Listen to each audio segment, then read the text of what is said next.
বিষয়টা হইতেছে যে 2013 সালের 5ই মে তৎকালীন হেফাজতে ইসলামের যে সংগঠন তাদের পক্ষ থেকে বিভিন্ন ব্লগার বা বিভিন্ন অনইসলামিক কার্যকলাপের প্রতিবাদে তারা ঢাকায় একটা অবস্থান কর্মসূচি ঘোষণা করেছিলেন। সেই অবস্থান কর্মসূচিটা ছিল যে আমরা অভিযোগ থেকে যেটা পেয়েছি যে সেই অবস্থান কর্মসূচিটা ছিল যে ঢাকার যতগুলা এন্ট্রি পয়েন্ট আছে সেই এন্ট্রি পয়েন্টগুলোতে তারা অবস্থান কর্মসূচি ঘোষণা করেছিলেন। তো সেইটা তৎকালীন সরকার শেখ হাসিনার নেতৃত্বাধীন যে সরকার ছিলেন তারা এটাকে বাধা দিয়েছিল। তারা পরবর্তীকালে মতিঝিলে যেটা শাপলা চত্বর সেই জায়গায় তারা একটা অবস্থান কর্মসূচির জন্য সরকারের অনুমতি চেয়েছিল। সেই অনুমতিটা প্রথমে সরকার দিতে চায়নি। পরবর্তীতে 11টার দিকে বা 11টার কিছু সময় পরে শাপলা চত্বরে অর্থাৎ মতিঝিলে তাদেরকে একটা সমাবেশের অনুমতি দেয়।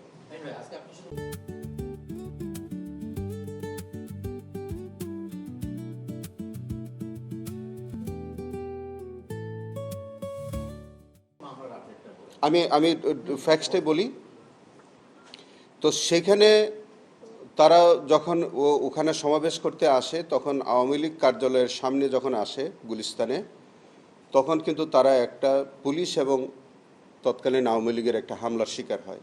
সেখানে একজন নিহত হয়েছিল, আপনাদের মনে আছে হয়তো। এবং পরে এটারই ধারাবাহিকতায় কিছুক্ষণ পরে আরও 2 জনের নিহত হওয়ার ঘটনা ঘটে। যাই হোক, এগুলো উপেক্ষা করেই তারা সন্ধ্যার দিকে শাপলা চত্বরে তারা অবস্থান নেয় এবং তারা তাদের কর্মসূচি অব্যাহত রাখেন। কর্মসূচি অব্যাহত থাকা অবস্থায় কিন্তু পুলিশ এবং আওয়ামী লীগের কর্মীদের দ্বারা তারা হামলার শিকার হয়েছিল। কিন্তু তাদের অনুষ্ঠানটা লাইভ ব্রডকাস্ট হচ্ছিল। মধ্যরাতে অর্থাৎ 2:30 দিকে আপনার তাদের ওই সমাবেশের উপরে অতর্কিত হামলা চলে। বলা রাখা ভালো, 2:30 আগেই কিন্তু প্রায় 18 থেকে 20 জন লোক কিন্তু হতাহতের ঘটনা ঘটে এবং যখন মধ্যরাতে আবার হামলার শিকার হয় তখন আরও হতাহতের ঘটনা ঘটে। এই সব মিলিয়ে শাপলা চত্বরে আমাদের এই পর্যন্ত তদন্তকারী কর্মকর্তার যে তদন্তে যেটা উঠে এসেছে, এই পর্যন্ত শুধু শাপলা চত্বরের বা ঢাকার মধ্যে 32 জনের নিহত হওয়ার ঘটনা ঘটেছে। এই 32 জনের পরিচয় আমরা শনাক্ত করতে পেরেছি। এর মধ্যে কয়েকজনের পোস্টমর্টেম রিপোর্ট হয়েছে, অনেকের পোস্টমর্টেম রিপোর্ট হয়নি, কিন্তু তাদের কবর এবং তাদের পরিবারের সদস্যদের সাথে আমাদের তদন্ত সংস্থার লোকজনদের যে কথাবার্তা, তাতে করে এই 32 জনের আইডেন্টিফিকেশনটা আমরা নিশ্চিত করা সম্ভব হয়েছে। পরের দিন নারায়ণগঞ্জে সেখানে কিন্তু আপনার আরও প্রায় 20 জনের মতো নিহত হওয়ার ঘটনা ঘটে। সেই 20 জনের পরিচয় আমরা শনাক্ত করা সম্ভব হয়েছে ইতিমধ্যে, তাদের হয়েছে। এটা পরের দিন এবং একই দিন আপনার চট্টগ্রামেও 5 জন কিন্তু নিহত হয়েছিল, কুমিল্লাতে 1 জন নিহত হয়েছিল। সব মিলিয়ে আমরা এই পর্যন্ত প্রায় 58 জনের নিহত হওয়ার ঘটনা আমরা শনাক্ত করতে পেরেছি, তাদের পরিচয় আমরা পেয়েছি।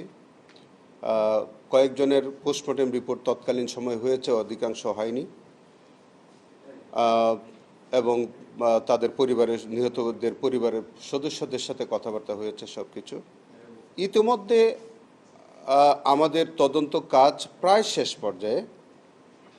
আমরা আসামিদের নাম তদন্তের স্বার্থে প্রকাশ করা সম্ভব হচ্ছে না।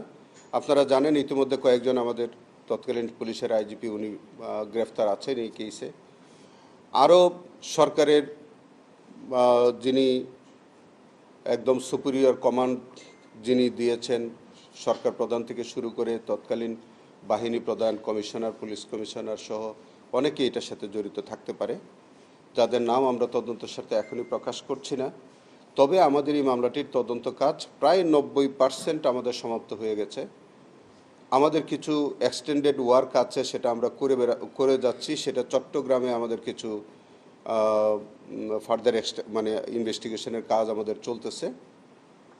আমরা প্রত্যাশা করছি যে এই মামলার ধার্য তারিখ আছে 7/6/2026 তারিখে। 7/6/2026 তারিখের মধ্যেই আমরা যে কোনো সময় আশা করছি ইনশাল্লাহ আমরা এই তদন্তটা সম্পূর্ণ কনক্লুড করে আমরা রিপোর্ট সাবমিট করা সম্ভব হবে এবং রিপোর্ট সাবমিট সাপেক্ষে ফর্মাল চার্জ দাখিল এবং পরবর্তীতে বিচারের প্রক্রিয়া শুরু হবে বলে আশা করছি।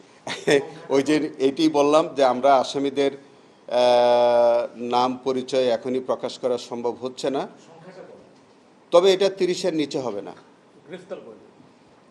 গ্রেফতার এর মধ্যে বোধহয় কয়েকজন আছে, আমি ঠিক এক্স্যাক্টলি ফিগারটা আমার মনে নেই এখন, 6 জন। হ্যাঁ, আমরা তো প্রত্যেক নিহতের পরিবারের সাথে আমরা কথা বলেছি এবং যেসব হেফাজতে ইসলামের সদস্যরা যারা এই মানে খুনের শিকার হয়েছেন প্রত্যেক পরিবারের সদস্যদের বক্তব্য আমরা নিয়েছি।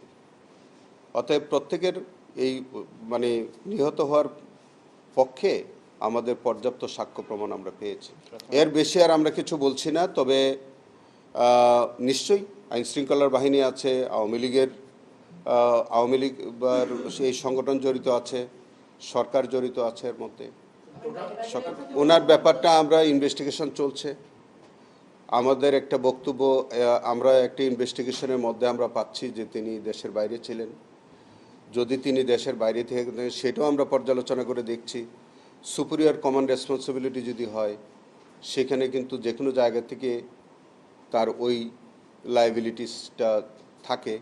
তো সব কিছু মিলে আমরা দেখি, ওনার যদি সম্পৃক্ততা থাকে আনবো, যদি সম্পৃক্ততা না থাকে আনা যাবে না। দেখি সেটা আমরা আন্ডার ইনভেস্টিগেশন আছে, তদন্তাধীন যেহেতু বিষয়টা আছে আমরা আরও বেশি কিছু। আমার মনে হয় যে আমাদের তাদের সাংগঠনিক কার্যক্রম একরকম আর আমাদের বিচারের ইনভেস্টিগেশনের পরিধিটা আলাদা। তারা সাংগঠনিক কার্যক্রমের মধ্য দিয়ে অথবা রাজনৈতিক কর্মকাণ্ডের মধ্য দিয়ে তাদের যে বিষয় মানে হত্যাকাণ্ডের পরে যে ঘটনাটা, সেটা সঙ্গত কারণে আমাদের ইনভেস্টিগেশনে আসবে না, আসা উচিত না।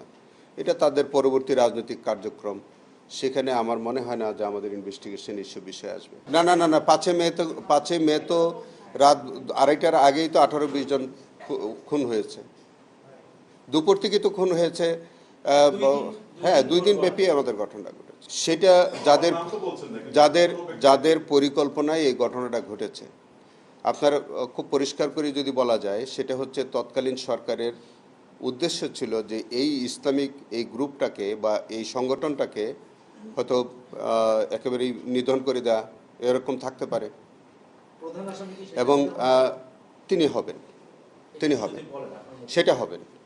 তিনি